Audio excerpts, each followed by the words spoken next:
Okay, so have you ever had this happen? Like you're reading an English book, right? And you're totally getting it. The story, the vocabulary, everything seems to make sense. But then you try to actually like talk about the book with someone and suddenly it's like your tongue is tied.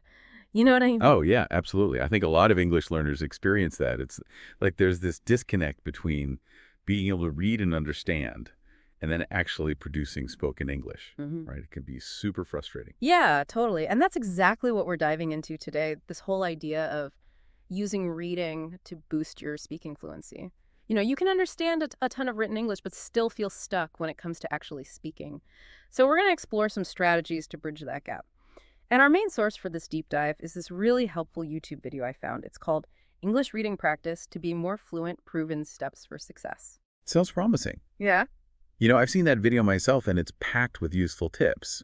And I think what's so valuable about it is that it really breaks down the process into really practical steps. Yeah. It's not just some vague advice like read more. Mm. It actually gives you concrete things you can start doing right away. Exactly. And that's what we're all about here, right? Actionable strategies that people can use. So let's jump right in.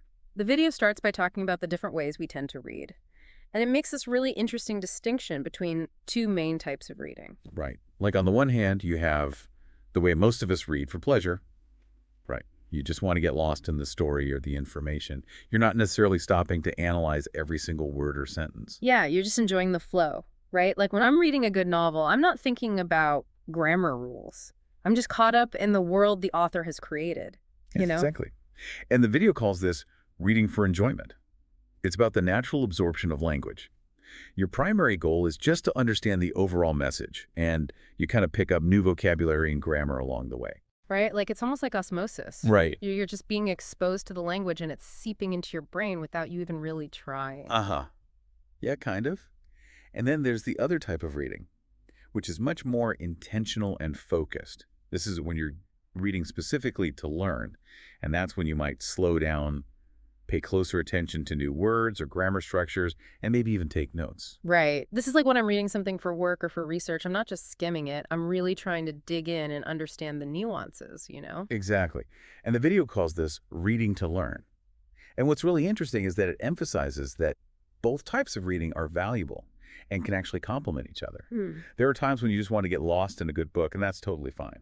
But there are also times when you really want to use reading as a tool for language learning. And that's when you might want to shift to that more active and intentional approach. Okay, so now let's say we're reading specifically to improve our speaking. What are some actionable strategies we can use? Well, the video has a whole section on what it calls active reading, and it's all about engaging with the text in a way that really helps you internalize the language. So one of the first tips it gives is to use context clues first. Context clues first. Okay, so what does that mean exactly? So basically, it means that when you come across a word you don't know, resist the urge to immediately grab a dictionary. Instead, try to figure out the meaning based on the words and sentences around it. The context. Oh, I see. So, like, if I'm reading a sentence and there's one word I don't get, I shouldn't just stop and look it up. I should try to guess what it means based on the rest of the sentence. Yeah, exactly. And, sometimes you'll be spot on, and other times you might be a little off. But even if you're not 100% right, the process of actively trying to figure out the meaning helps you make a stronger connection with that word. And it also trains your brain to think in English rather than constantly translating back and forth. Right. So it's like you're building those neural pathways in your brain that connect directly to the meaning of the word in English instead of going through the extra step of translation. Precisely. And, think about it in real-life conversations. When you're talking to someone in English, you don't have time to stop and look up every word you don't know. So the ability to quickly infer meaning from context is super important. Oh, that's so true. It's like a real world skill that you can develop through reading. Yeah. And then even if you're not sure about a word's meaning after using context clues, you can always check the dictionary afterwards, Of right? course. Yeah, definitely. Once you've given it your best shot, go ahead and look it up. But the important thing is to try to make those connections in your brain first. Okay, that's a great tip. Now, what about grammar? I mean, how can we use reading to improve our grammar skills for speaking? Well, the video has a really cool strategy for this. It's called noticing grammar patterns.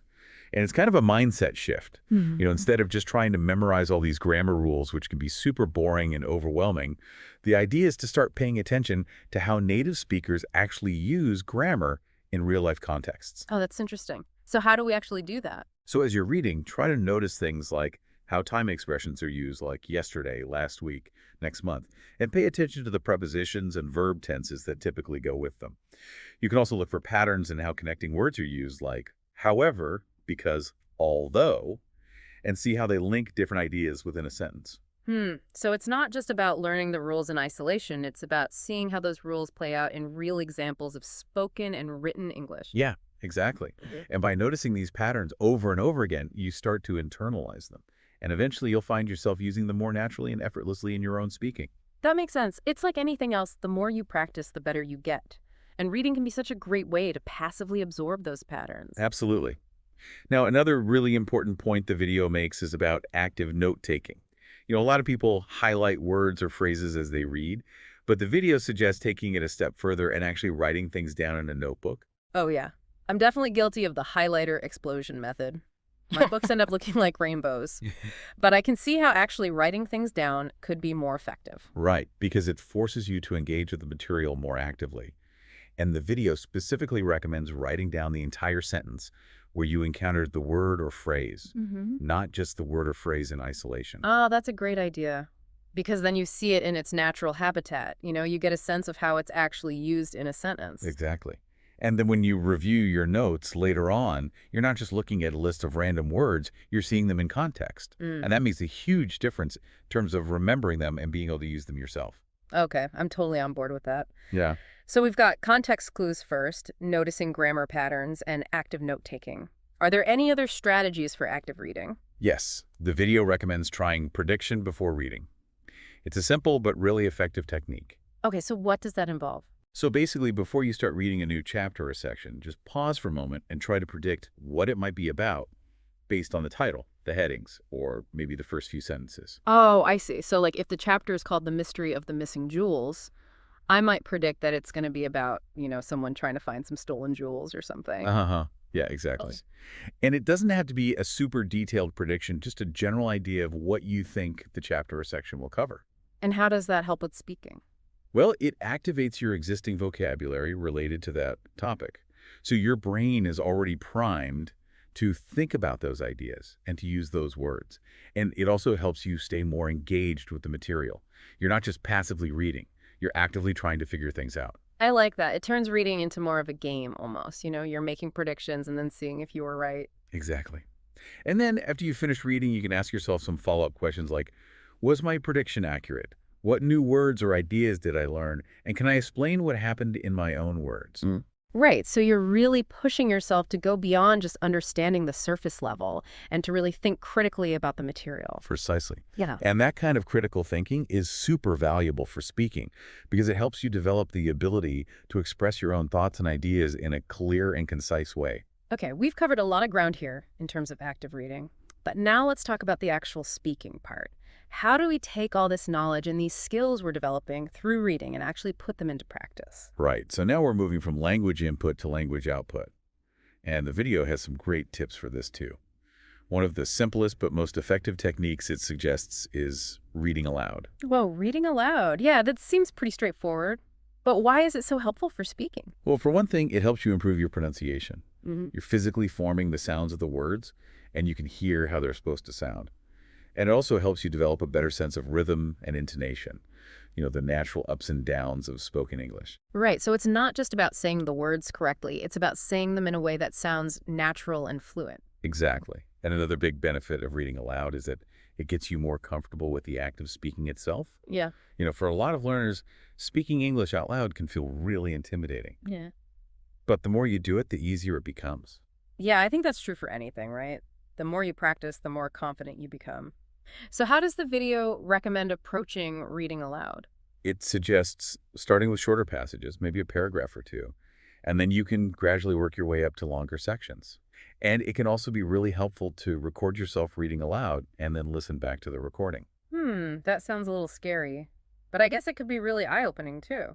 You might hear things that you didn't even realize you were doing. Yeah, exactly. Like maybe you're not pronouncing a certain sound correctly, or maybe you're pausing in weird places. So by listening back to yourself, you can identify those areas that need improvement. And then you can go back and re-record the passage, focusing on those specific things. That's a really good tip. I think I'm going to try that myself. So we've got reading aloud. What else can we do to bridge the gap between reading and speaking? Okay, so the next step up from reading aloud is a technique called shadow reading.